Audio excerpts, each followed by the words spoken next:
o processo de entrada na luta indígena, e eu já queria que você também puxasse aí pela memória, e eu já sei mais ou menos também, né, porque é muito evidente, mas quais eram as questões de luta naquele momento, Saulo?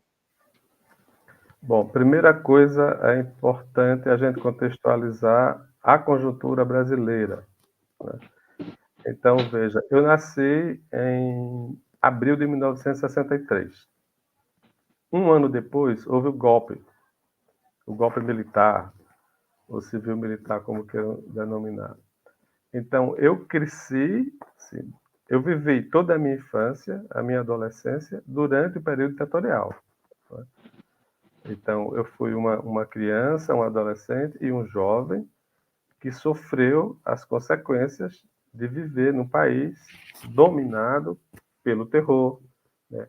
Dominado pelo medo, era um medo constante. Eu, desde criança, eu já sabia, eu já ouvia dizer que tipo, filhos de amigas da minha mãe tinham sido presos porque eram militantes do movimento estudantil. Eu via falar de familiares, etc. Então, eu vivi também esse contexto do medo.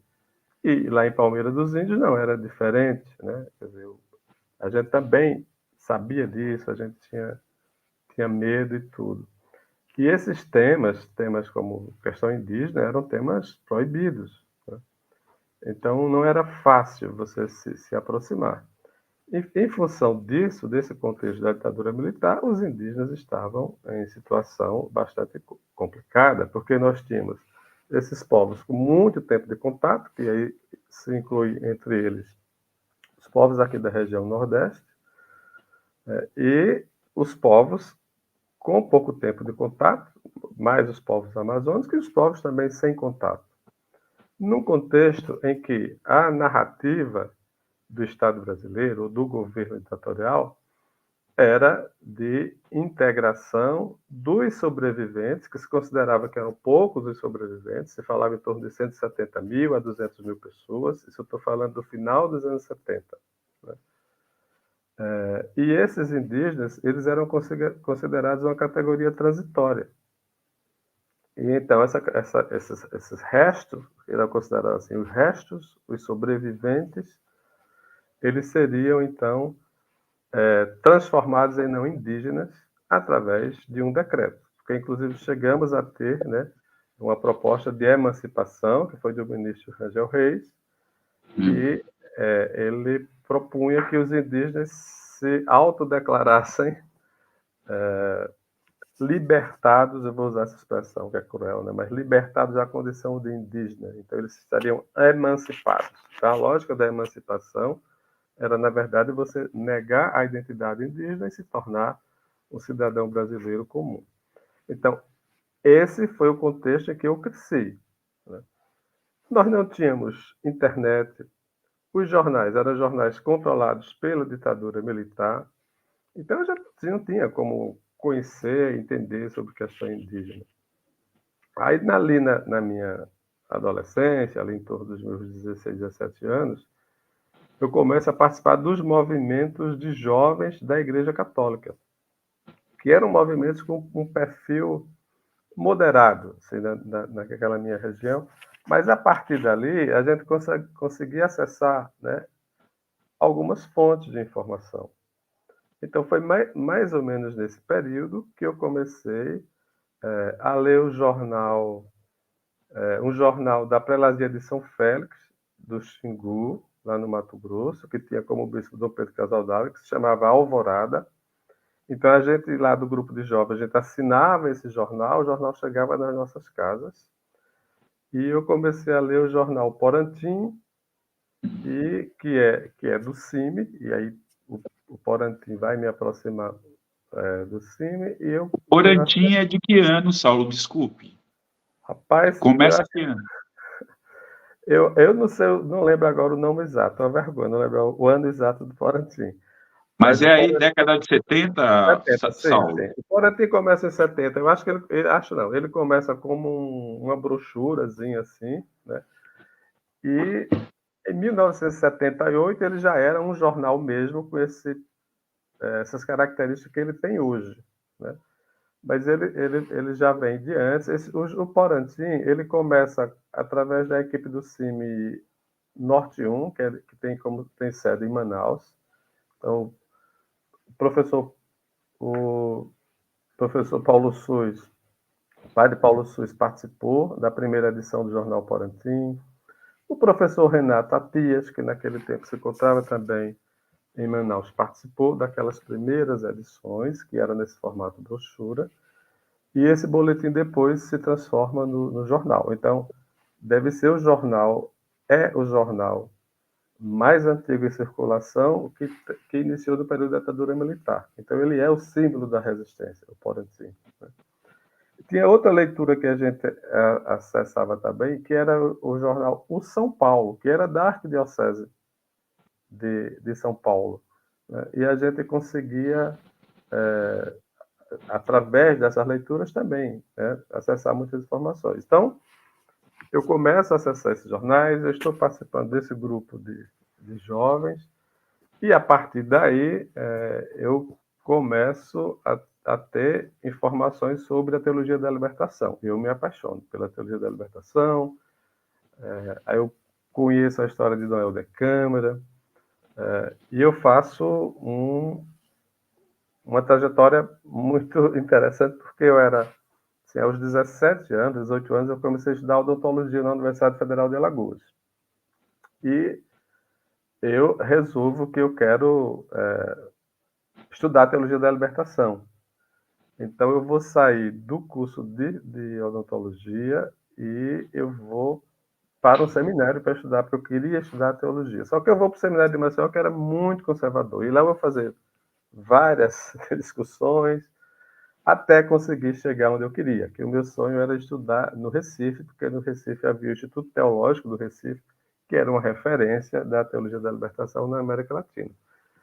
Então, em função disso, teologia da libertação, CIMI, com a proposta de atuação com os povos indígenas, transformando o que foi a experiência das missões, da catequese. O CIMI agora chegava como apoio às lutas, né, para ser solidário, para lutar com os povos indígenas. Então, eu me apaixono ali, né, na juventude. E aí o CIMI começa a atuar na região Nordeste já nos anos 70, em 1978. E eu vou ingressar no CIMI em 1983, juntamente com uma grande amiga minha, alagoana, Maria dos Prazeres, para alguns Marinha, porque ela já atuava no MEB, Movimento de Educação de Base, que tinha um trabalho político muito importante, e vai ser inclusive um padre que vai nos apresentar, o padre Edivar, que era reitor do seminário lá em Maceió, e junto com Maria dos Prazeres, eu começo de fato a militância indigenista, porque aí a gente vai se transformar em dois mochileiros, a gente vai começar a andar primeiro pelo estado de Alagoas. E como eram essas andanças? A gente lia em algum lugar que no município tal já existiu, porque era assim, já existia um povo indígena. Uma fonte importante para nós era o professor Clóvis Antunes, que faleceu recentemente, um antropólogo que foi professor na Universidade Católica de Pernambuco, ele era alagoano, e a gente teve vários diálogos com Clóvis Antunes, eu e Prazeres, e a partir daí a gente saía pegando carona e a gente ia visitar várias localidades. E vão acontecer histórias impressionantes, Giva. Eu lembro que naquele tempo, eu estou falando de 1983 exatamente, o povo Carapotó, ele não era conhecido, assim, porque o povo Carapotó ele vivia com o povo Chucuru, com o povo Cariri-Chocó, lá no estado de Alagoas, né? Mas a gente sabia que havia o povo Carapotó, mas não se autodeclarava assim, enquanto povo Carapotó. E a gente sai para a região de Terra Nova, que é o município de São Sebastião, para visitar as famílias dos agricultores rurais ali. E uma dessas viagens nossas, a gente ficava 10 dias, uma semana, a gente demorava, e era impressionante, porque as pessoas nos acolhiam, né, nos recepcionavam muito bem. E a gente começava a puxar papo sobre índio. Já ouvi falar. Essa história assim. Aí nas noites, a gente se hospedava na casa das pessoas, as pessoas nos serviam jantar, almoço e tudo, e ali a gente ia dialogando. E numa dessas andanças, alguém vai dizendo, olha, fulano ciclano é caboclo, né? Então, uma senhora que nos acolheu muito na sua casa, e depois, no começo éramos eu e Prazer, mas depois nós íamos um monte, porque depois foram se agregando várias pessoas, como Ivanilson, que é um companheiro nosso, que hoje é professor na Universidade Federal de Alagoas, depois chegou Jorge, depois chegou Guimarães, enfim, foram chegando várias pessoas. E numa dessas visitas, era isso que eu queria destacar, eu e Prazeres vamos visitar a Dona Norberta. A Dona Norberta tinha 80 anos na época, por aí assim. Porque uma parente dela nos indicou. Vamos conversar com a Dona Norberta. Ela tem muita história de caboclo. E a gente chega, aí acho que na terceira vez que a gente vai lá na casa da Dona Norberta, e a gente sempre puxa essa Dona Norberta, já ouviu falar. Aí a Dona Norberta pede para o esposo sair da sala. Eu lembro essa cena. Dona Norberta, uma senhora magrinha, baixinha, ela sentada numa rede. Aí ela pede para o esposo sair. E ela começa a falar. E a gente pergunta por que a senhora pediu para o seu marido sair. E ela respondeu, porque ele é cabeça seca. Ele não pode ouvir história de índio. E Dona Norberta nos relata que da expulsão que o povo dela sofreu, os familiares dela, que moravam numa fazenda, ela relatava que tinha uma plantação de algodão, que esse paiol de algodão foi incendiado, eles foram expulsos, e que eles conseguiram salvar alguns documentos. E aí, nessa conversa, ela disse, porque eu sou caboclo, a minha família é caboclo. Então, essas histórias assim, que a gente ouvia naquela época, isso mostrava que as pessoas estavam necessitando que chegasse alguém para escutá-las, né? Chegasse alguém com quem elas pudessem compartilhar essa experiência. E assim como Dona Norberta, foram muitas pessoas que estavam silenciadas e que começaram a falar sobre as suas histórias orais.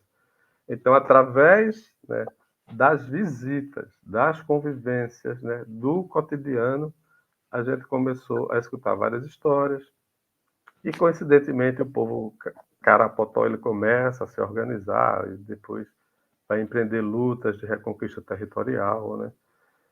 E hoje é um povo, é mais um dos povos que conseguiu derrotar o projeto colonizador, né? Se autodeclarando e se afirmando enquanto povo. É impressionante, né?